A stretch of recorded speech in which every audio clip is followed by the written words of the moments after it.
Brilliant fielding by Stephen Smith then had the Sri Lankans on the back foot. A great catch to dismiss Taranga was followed up by a run out of Mahela Jayawardene. At home, skipper Kumasangakara's unbeaten 73 steadied the innings. Sri Lanka were 146 for 3 off 32.5 overs when the rains came. Both teams share a point.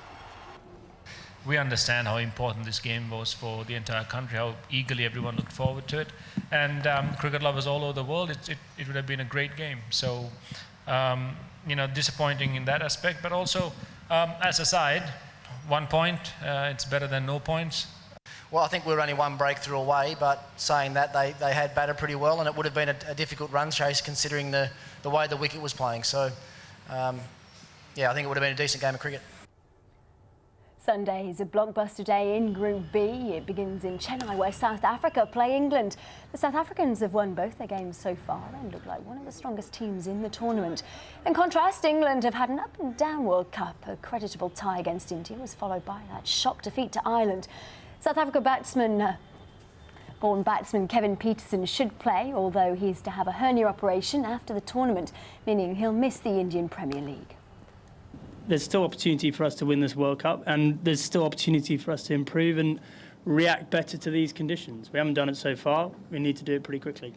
We've prepared for the best England team tomorrow, and we expect them to bounce back. Obviously, the Ireland win would have hurt them a lot.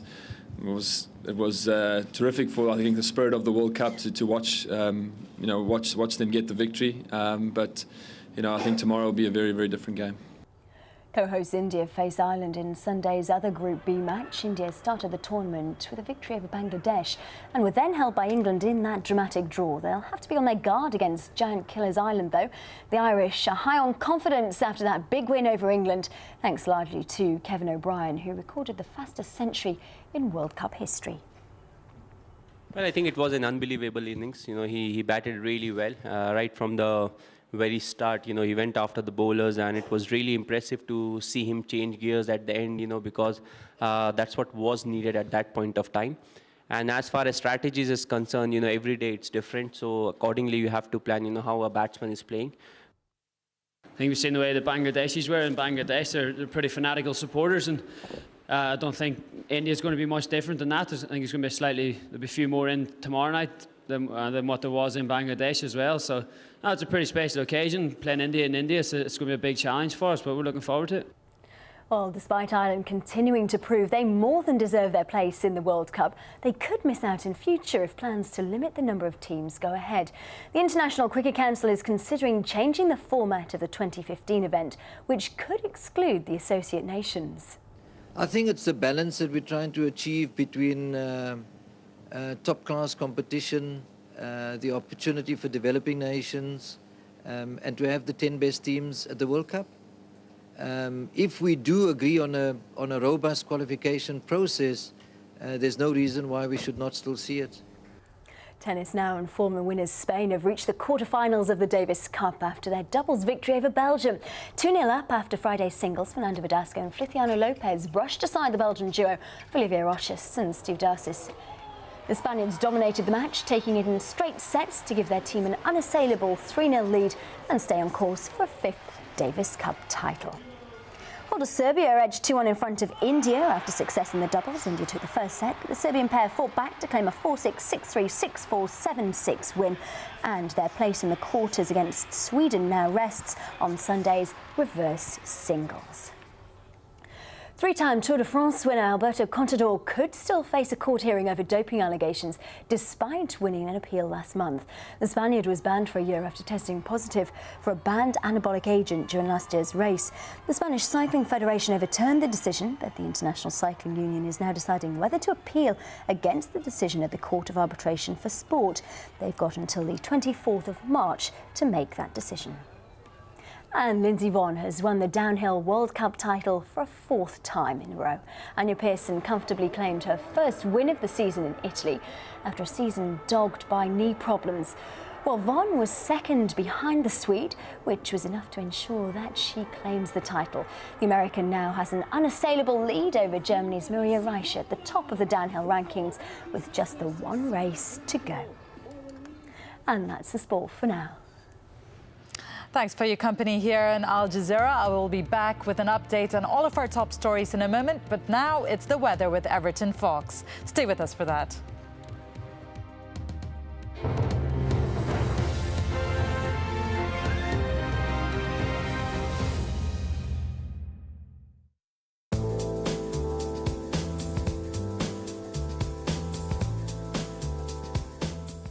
Hello and welcome to another look at the international forecast. And we're starting in the Middle East, where at last we've got temperatures starting to push back up in the right direction. We should see temperatures getting up into the mid-20s once again here in Doha. Similar values to come to for Abu Dhabi.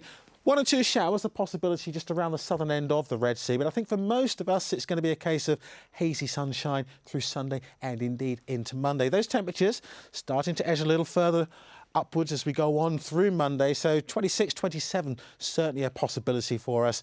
Plenty of warm sunshine around. Warm sunshine too, stretching across good parts of South Asia. 35, 36 Celsius there from much of India. It's up towards the far north, where we still have some wintry flurries to come. More heavy snowfall over the higher ground through Afghanistan. To the south, still a chance of 1 or 2 showers to come for Sri Lanka. But I think as we go on into next week, it should turn increasingly dry and bright. Dry and bright too across much of South Africa. The seasonal showers continue to stretch their way through Angola, Zambia, into Mozambique.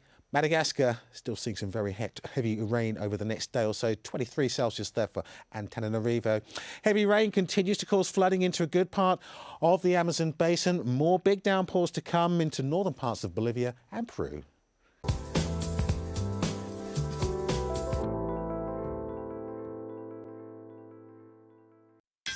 If you're a Nokia user, you can download Al Jazeera's news widget from Nokia's Ovis store. The news widget, available on compatible Nokia devices, gives users quick and easy access to real-time news updates from Al Jazeera English. See the world in real time. Al Jazeera Mobile. Information travels in many ways. Knowledge passes in an instant. If you want to communicate with those shaping the headlines, this is your chance to ask questions directly to the people making the news. Riz Khan, at this time on Al Jazeera.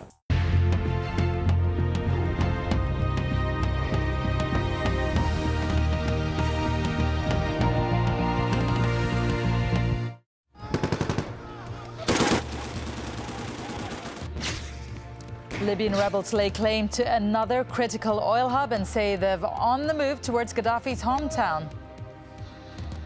But the Libyan leader insists he's fighting terrorism and calls for an international probe into the violence.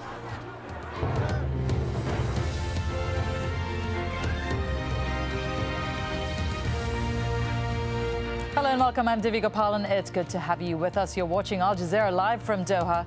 Also ahead, Egyptian protesters stormed the secret police headquarters in Cairo, seizing what they call sensitive documents. And find out what links the Hollywood blockbuster Avatar to a Canadian campaign to save an ancient rainforest.